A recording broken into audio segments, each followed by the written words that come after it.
Bismillahirrahmanirrahim. Qala al-mu'allifu rahimahullah. Mundur sedikit ya. Awwalul wasiyati alaika ayyuhal akhu bil istiqamati fit taubati.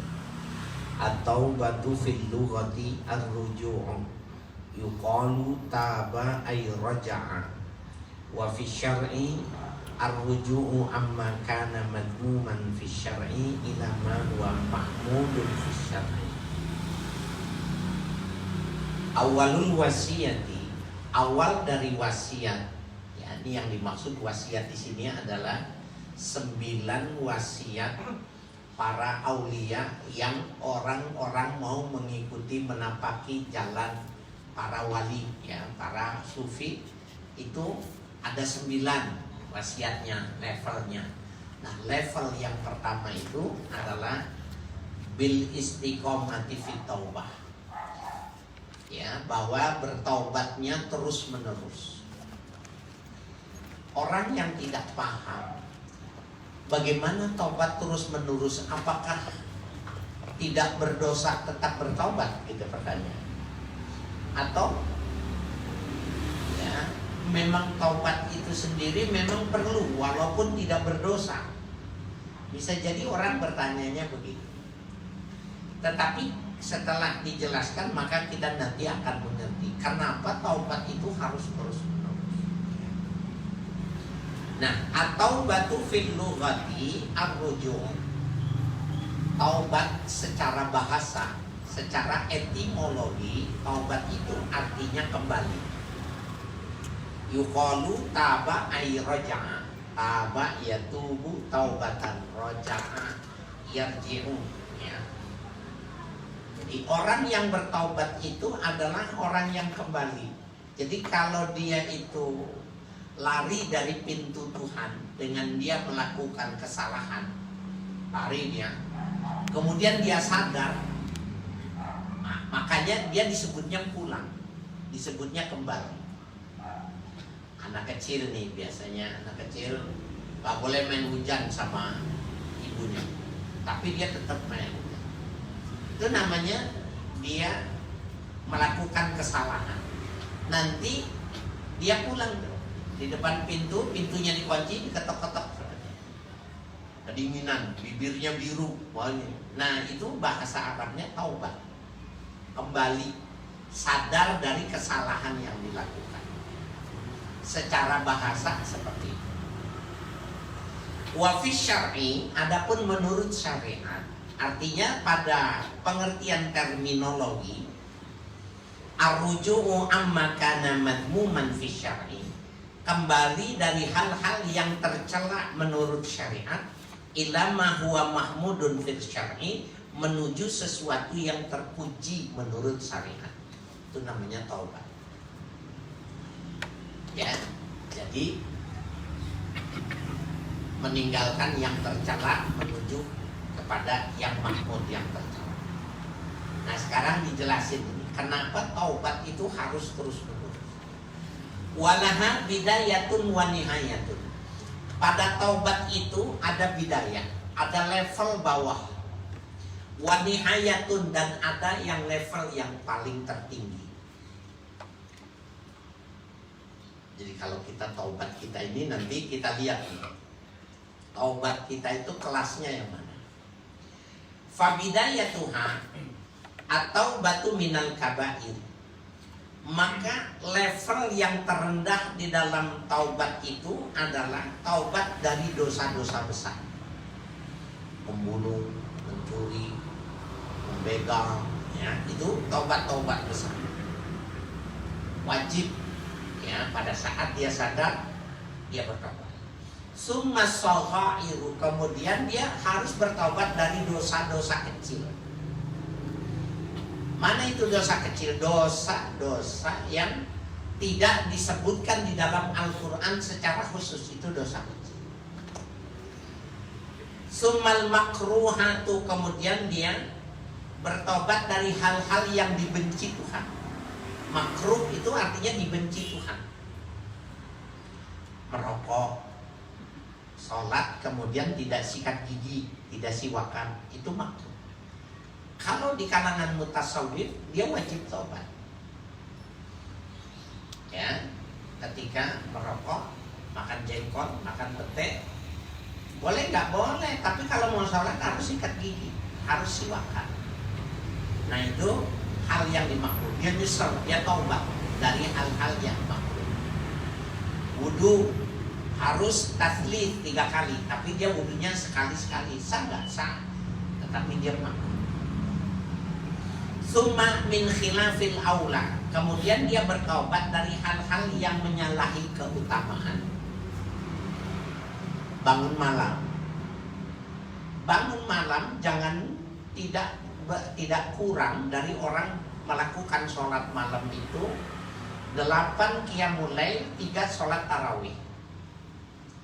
Itu aula yang utama.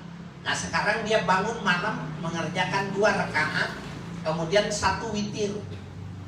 Bagus, hebat. Tapi khilaful aula. Karena ya petunjuknya itu adalah 8 sholat, 8 rakaat ya qiyamul lail, kemudian 3 sholat witir. Duha ya dikerjakannya yang aula itu, yang utama itu 8 rakaat dengan 4 kali salam ya. Nah tetapi kalau dia mengerjakannya 2 rakaat bagus, tapi kalau mereka itu melakukannya habis selesai karena tidak bisa, itu waktunya mepet, mereka taubat dari hal-hal yang tidak bisa melakukan secara sempurna. Summa min ru'yatihil hasanati, kemudian dia bertobat dari pandangan dirinya tentang hal-hal yang baik yang dilakukan. Kita kasih uang buat pembangunan masjid, lewat situ nengok ke masjid kita, terbayang bahwa dia pernah nyumbang pasir, nyumbang uang masjid itu. Kalau mutasawwifin dia taubat. Kenapa? Masih melihat kebaikan yang dia lakukan. Malam bangun ya sholat gitu. Kemudian dia keluar rumah, dia lihat orang sepi, dia menganggap dirinya baik, itu dia taubat. Kenapa? Ya, karena masih terlihat di pandangannya itu kebaikan-kebaikan yang dilakukan. Summa min ru'yatihi annahu sara ma'dudan min fuqara'iz zaman. Kemudian dia bertobat dari pandangannya bahwa dirinya itu sara ma'dudan, bahwa dirinya sudah terhitung min fuqara'iz zaman. Fuqara di sini jamak dari fakir secara bahasa. Tetapi yang dimaksud adalah kalimat ini adalah kalimat isti'arah. Disebutnya fakir, miskin, tetapi yang dimaksud adalah orang-orang yang menjalani kehidupan para mutasawwifin. Jadi para mutasawwif, ahli tasawuf, mereka sebutnya juga fakir, kaum fuqara. Nah, jadi kenapa dia disebut dengan fakir, disebut fuqara? Karena memang dia punya baju cuma 2, maksimal punya baju itu cuma 3. Baju yang dipakai, baju yang sedang dicuci, dijemur, baju yang serep kalau ganti. Nah nanti ketika dia ganti, yang serep dipakai, yang ini dicuci, bajunya cuma 3. Kalau kita bajunya 3 lemari ya, bukannya 3 baju.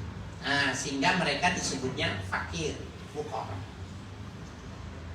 ya, tidak punya rumah, hidupnya di ribat ya, di asrama-asrama.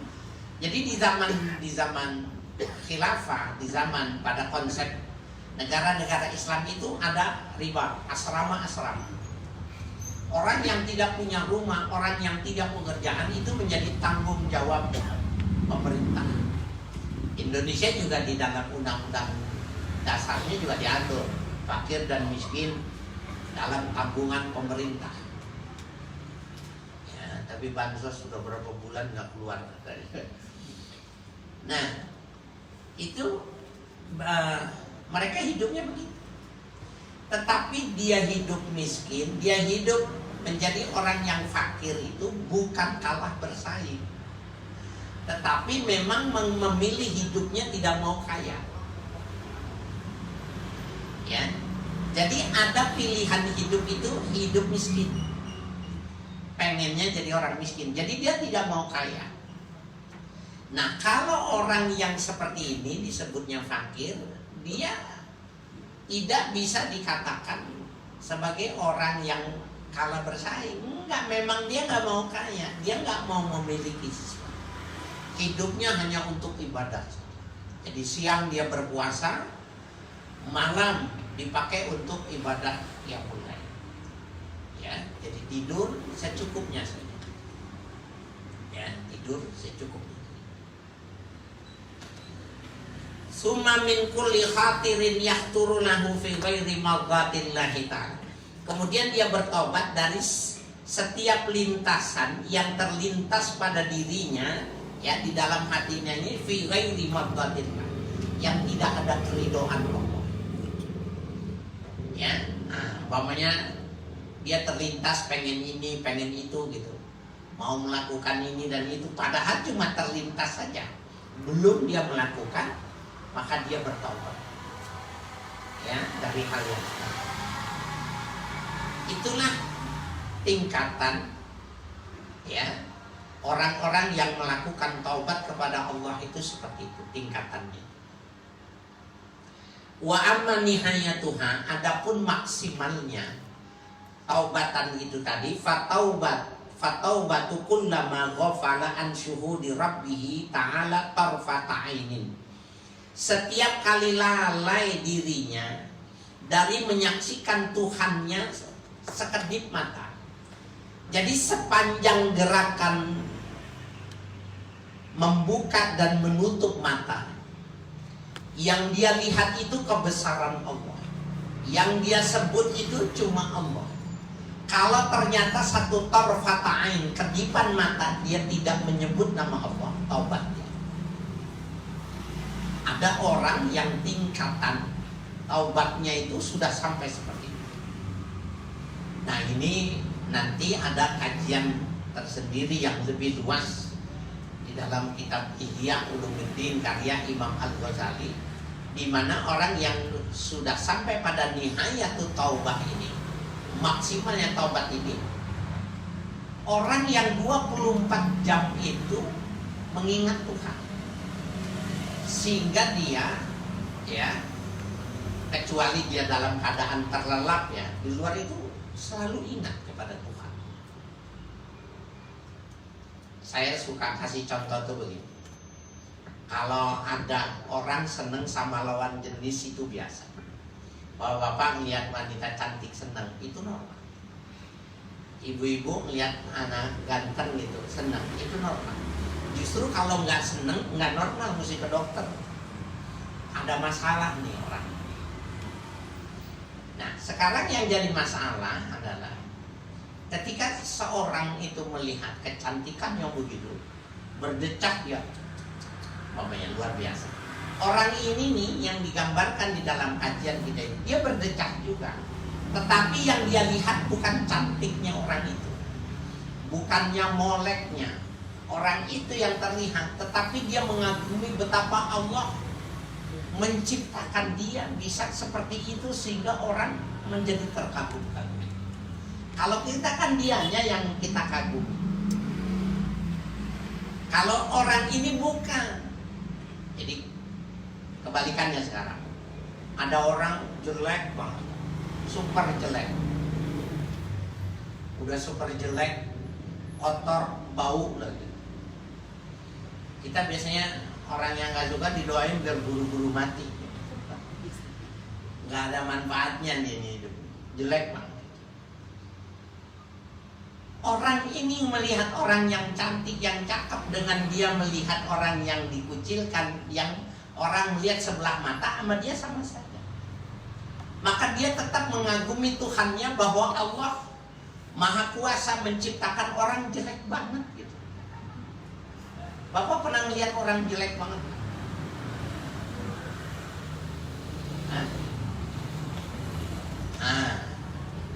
Pasti orang khatir, yahturu fi qalbi, terlintas itu ada ngomong batin.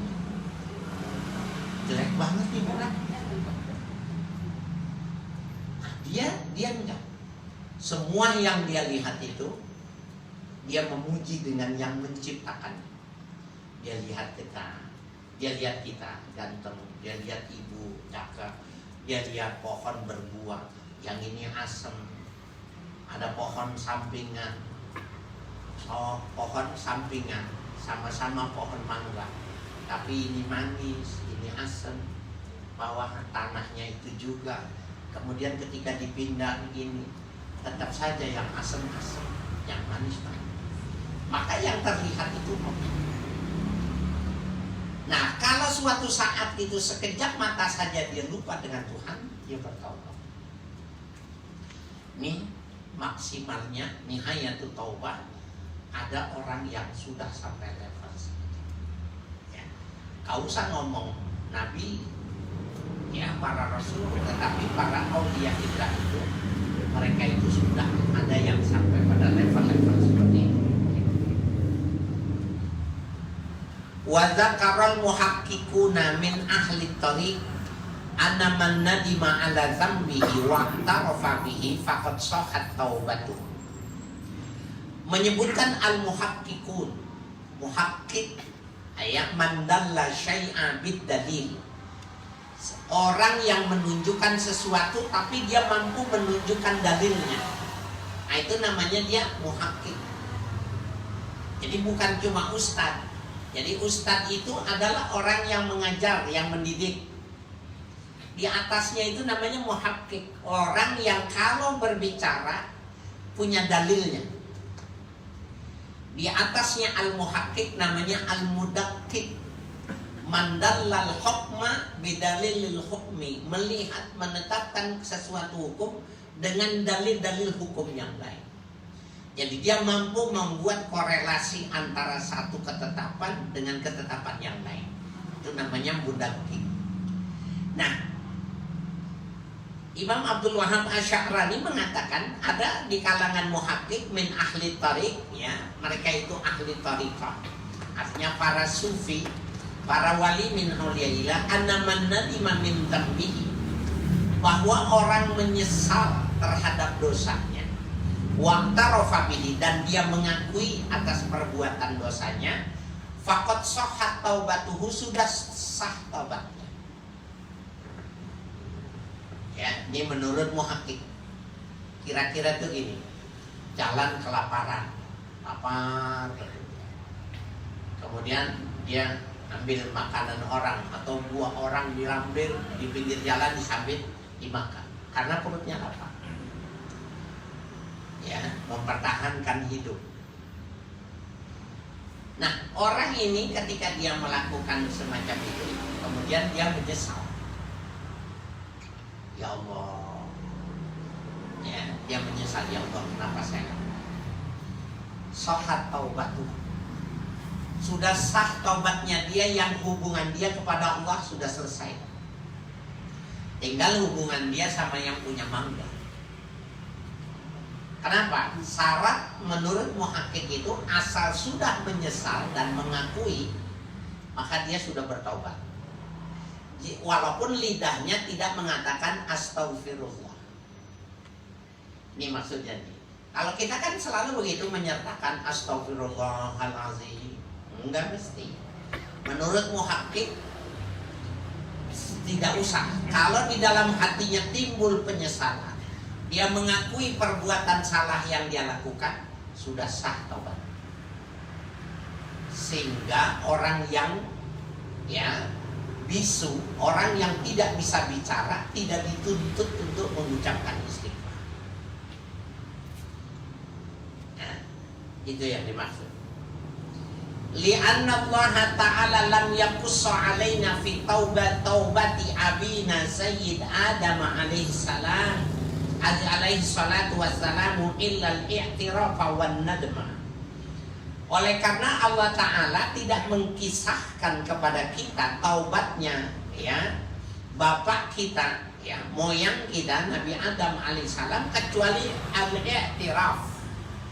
Nabi Adam itu mengakui, wan nadma, dan Nabi Adam itu menyesal. Rabbana ighfir lana apa tuh?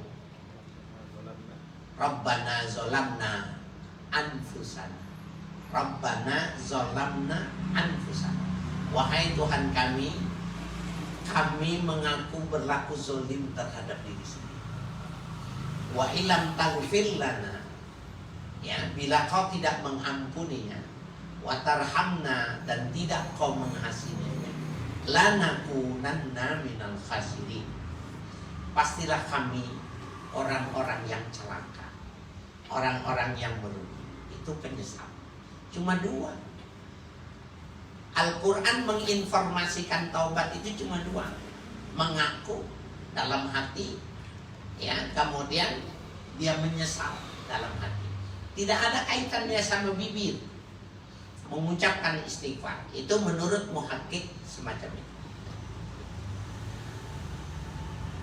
Itu mengapa Bapak sekalian dilazimkan itu kalau setiap hari itu Sayyidul Istighfar. Ya, Sayyidul Istighfar itu kenapa dia disebut dengan Sayyidul Istighfar? Karena Sayyidul Istighfar itu pemimpinnya istighfar. Karena dia memenuhi kaidah ini, Allahumma anta rabbi la ilaha illa anta khalaqtani.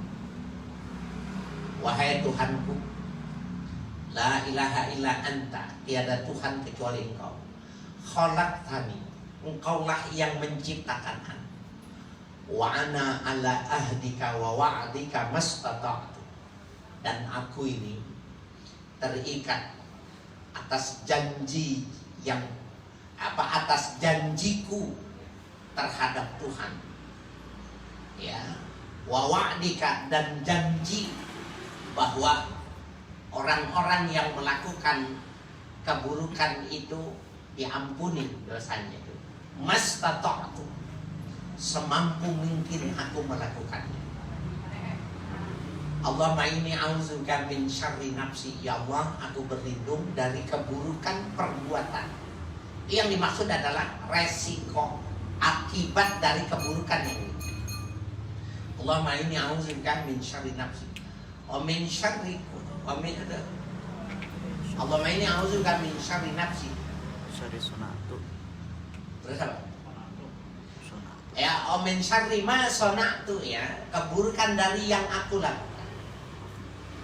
Abu ulaka, ini kalimat ini. Abu ulaka bi nikmatika wa abu bi dzambi. Aku mengakui, itu namanya i'tiraf. Abu ulaka, aku mengakui ya Allah, bi nikmatika alayya, bahwa Engkaulah yang memberikan karunia, yang memberikan rezeki kepada. Abu ubitambi, dan aku mengaku kebaikan yang kau berikan itu aku pakai untuk berdosa.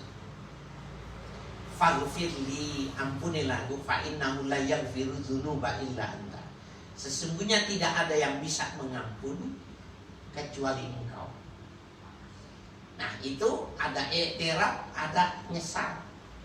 Maka itu Sayyidul Istighfar itu dianggap menjadi, ya, yang paling bagus ketika seseorang itu, ya, mengucapkan, ya, dan itu langsung dari Nabi kita Muhammad SAW. Ya. Nah, bagaimana dengan ulama yang mempersyaratkan 3 syarat dan 4 syarat, ya? Di sini jelaskan. Falau kana thamma amrun zaidun laqassahu alaina. Seandainya, ya, kana fil Quran, ya, sama di itu amrun zaidun, ada urusan yang jadi tambahan, syarat-syarat tambahan, laqassahu alaina, pastilah Allah menceritakannya di dalam Al-Quran kepada kita. Enggak, di dalam Al-Quran menurut muhakkik syaratnya cuma 2, menyesal dan mengakui kesalahan. Wa qaulul ulama'i anna min syuruti taubati al-iqla' wal azmu an la ya'uda. Adapun perkataannya para ulama bahwa syarat-syarat taubat itu al-iqla', Pertama harus meninggalkan pekerjaan itu, pergi meninggalkan itu. Wal azmu ala ya'uda, ya, kemudian bercita-cita tidak mengulanginya. Ya, ada tambahan itu, innama akhadhuhu bi tariqil istinbat, bahwa mereka menetapkannya itu dengan jalan istinbat. Istinbat itu menggali hukum. Jadi bukan Allah yang menyatakan di dalam Al-Quran, tetapi diambil inti dari Al-Quran maupun Al-Hadis, bahwa orang yang mau taubat itu harus ikhlas, meninggalkan pekerjaannya. Kemudian al-azmu an la yaudah, bercita-cita di dalam hatinya nggak mau mengulang lagi. Kalau nggak sah taubat. Ya, jadi menyesal, ya. Kemudian apa itu, mengakui, menyesal sama mengakui itu sebenarnya satu rangkaiannya. Jadi menyesal, mengakui, kemudian al-ikrah, meninggalkan, kemudian al-azmu an la ya'uda, bercita-cita tidak mau mengulang, ya, tidak mau mengulang. Nah itu adalah istinbat para ulama, ya, mengambil dari intisari di dalam Al-Quran. Idin nadimu ala syai'in, oleh karena orang yang menyesal atas satu perbuatan, min lawazimihil ikhlas, maka akan melahirkan keharusan itu meninggalkan. Itu sesuatu yang sudah semestinya. Artinya kalau menyesal, pasti dia akan tinggalkan pekerjaan itu. Ya. Jadi idin nadimu ala syai'in min lawazimihil al-iqlam wal azmu an la ya'uda, ya, dan dia bercita-cita tidak akan mengulang. Itu adalah istinbat.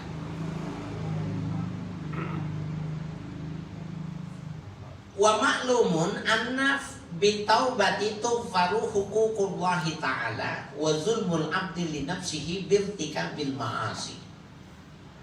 Wa ma'lumun, dan sudah diketahui, anna bitaubati, bahwa dengan orang melakukan taubat itu tughfaru huququllahi ta'ala, diampuni yang menyangkut hak-hak Allah, ya, wa zulmul ibadi li nafsihi, dan kezaliman seorang hamba terhadap dirinya. Jadi Bapak Ibu sekalian, kalau kita berdosa melakukan satu perbuatan, itu namanya kita zolim terhadap diri sendiri. Apa itu zolim? Wad'u syai' fi ghairi mahalli, meletakkan sesuatu bukan pada tempatnya. Zolim namanya kita. Ya, jadi zolim itu bisa jadi hal yang kecil, ambil sapu, pakai sapu, kemudian tidak dikembalikan di tempatnya, itu zolim secara bahasa. Ya, karena meletakkan tidak proporsional, bukan pada tempatnya.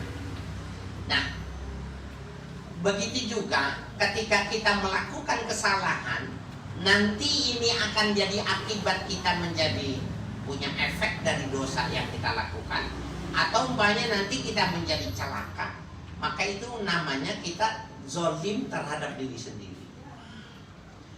Ya, sehingga tadi ucapan Nabi Adam sini, Rabbana zolamna. Zolamna itu maknanya melakukan dirinya sendiri yang melakukan kesalahan. Ya, birtikabil ma'asi, dengan melakukan kedurhakaan. Duna syirki billahi ta'ala, tidak termasuk syirik kepada Allah. Kalau syirik kepada Allah itu harus spesial, kira-kira begitu. Ya. Harus ada pentaubatan yang memang tidak serta-merta ketika kita melakukan tobat kemudian menjadi hilang. Wa in kana huwa yarji'u ila zulmin nafsi aidan, meskipun ya kana huwa, syirik kepada Allah itu tadi, yarji'u ila zulmin nafsi aidan, kembalinya kepada kezaliman terhadap pribadi juga, meskipun. Jadi kan sama itu. Orang syirik itu kan artinya melakukan kesalahan yang dibenci sama Allah. Kalau nanti dia disiksa karena dia menyembah keris, atau dia umpamanya mengimani adanya Tuhan-Tuhan lain umpamanya, kemudian dia beresiko ya di alam akhirat yang nista dan lain sebagainya, itu kan zalim juga, meskipun gitu maksudnya. Jadi meskipun itu dalam bahasa itu dikelompokkan terhadap ya taubat-taubatan ini termasuk zalim terhadap diri sendiri juga, tapi syirik itu makomnya itu tersendiri. Ya. Waduna hukukil khalqi min malin ya wa aradin, dan tidak juga hak-hak makhluk ya yang terdiri dari harta dan kehormatan. Itu nggak diampuni secara langsung. Jadi umpamanya kayak tadi tuh ya, kebangetan lapar, ambil pisang, ambil buah mangga, lempar, ambil jambu gitu. Kita taubat sama Allah, taubat kesalahannya kepada Allah diampuni. Tapi ya manggahnya enggak diampuni. Kita harus minta istighfar, harus minta maaf kepada orang yang kita ambil. Jadi bukannya maknanya boleh ya, kalau dibandingkan begitu, lebih baik kita berdosa kepada Allah, lebih mudah minta maaf. Tapi kalau kita berdosa kepada ada hubungannya dengan harta dan kehormatan manusia, minta maafnya susah. Ya, minta maafnya susah. Ya, dan itu tidak diberi maaf dengan sebab kita lakukan taubat. Tidak serta-merta. Wasayatil kalamu alaihima insyaallah ta'ala, dan segera nanti ada pembahasan atas keduanya itu tadi ya, yang menyangkut tentang syirik dan hukukul khalq ya, insyaallah ta'ala. Wa bada'a syai' bitaubati li annaha asasun li kulli maqamin yataraqqa ilaihi al-'abdu hatta yamuta. Memulai Syekh dengan pembahasan taubat. Li'annaha asasun likulli maqamin, oleh karena taubat itu adalah dasar. Ya, pada setiap maqam yataraqqa ilaihil abdu, yang dapat seseorang hamba itu naik kepada level lebih tinggi hatta yamuta, sampai dia mati. Fakama anna man la arada lahu la bina'ala. Sebagaimana orang yang tidak memiliki tanah, maka dia tidak akan punya bangunan. Pengen punya rumah, tapi nggak punya tanah, gitu. Ya mimpi. Ya. Nah, kalau pengen mendapatkan level berikutnya, umpamanya pengen istiqomah, pengen qanaah, pengen zuhud, tapi makom yang dasar ini dia tidak tekuni, yaitu sama saja orang ya tidak pengen punya bangunan tapi tidak punya tanah. Ya. Kadzalika man la taubata lahu fala hala lahu wala maqama. Demikian juga orang yang tidak bertaubat, maka baginya tidak ada hal, ya, tidak ada kedudukan, ya, tidak juga ada maqam. Wa min kalamihim man ahkama maqama taubatihi hafizahullahu ta'ala min sa'iri syawa'ib allati fi ahmal wa min kalamihim.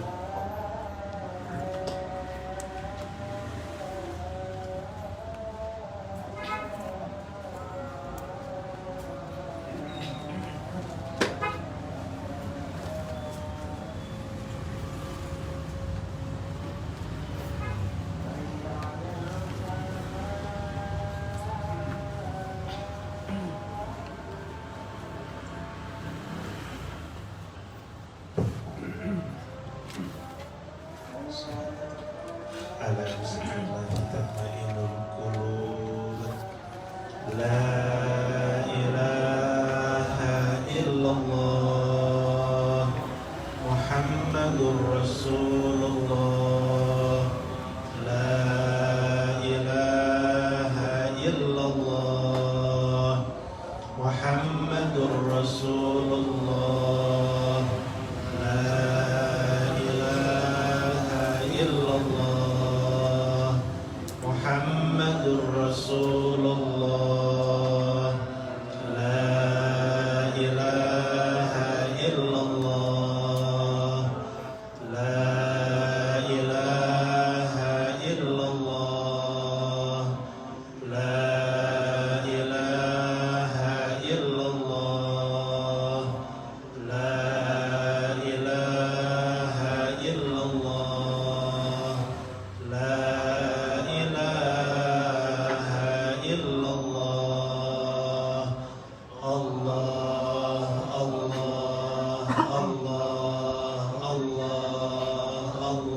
الفاتحة إلى روح سيدنا رسول الله محمد بن عبد الله وآله وصحبه ومن والاه وجميع أولياء الله وأصفياء الله خصوصا سادتنا العلويين وأولياء الكون أجمعين ثم إلى أرواح مشايخ الذكر والتوحيد السيد عمر بن عيسى برق وهسمرقندي وسيدنا الحبيب عمر بن عبد الرحمن العطاس وشعل بن عبد الله باراس والحبيب عيسى بن محمد الحبشي والحبيب علي بن حسن العطاس والحبيب علي بن حسين العطاس وشيخ أحمد بن عبد القادر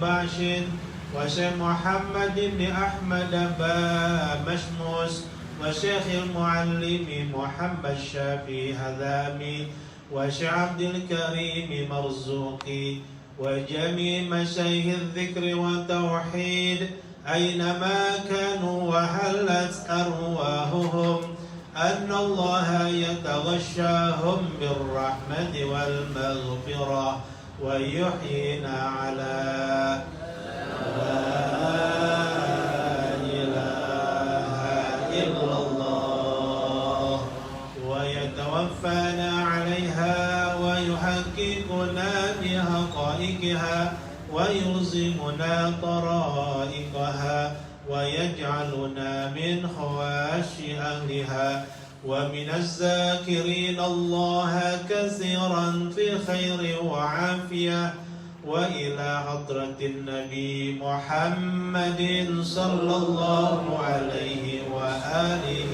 وسلم الفاتحة بسم الله الرحمن الرحيم الحمد لله رب العالمين الرحمن الرحيم مالك يوم الدين إياك نعبد وإياك نستعين اهدنا الصراط المستقيم صراط الذين أنعمت عليهم غير المغضوب عليهم ولا الضالين الحمد للغفور للعبد ذي الغرور والفرط في الأمور وحماقة العبور والصلاة الله دواما وسلامه تماما على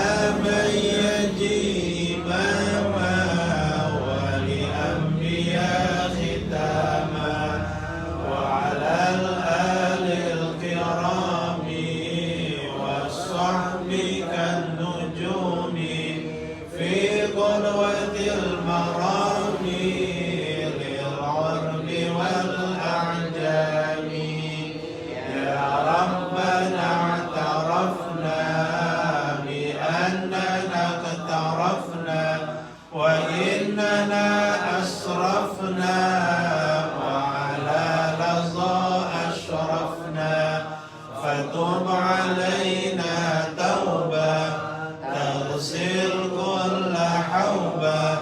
واستر لنا العورات وآمن الروعات واغفر لوالدينا ربي ومولودينا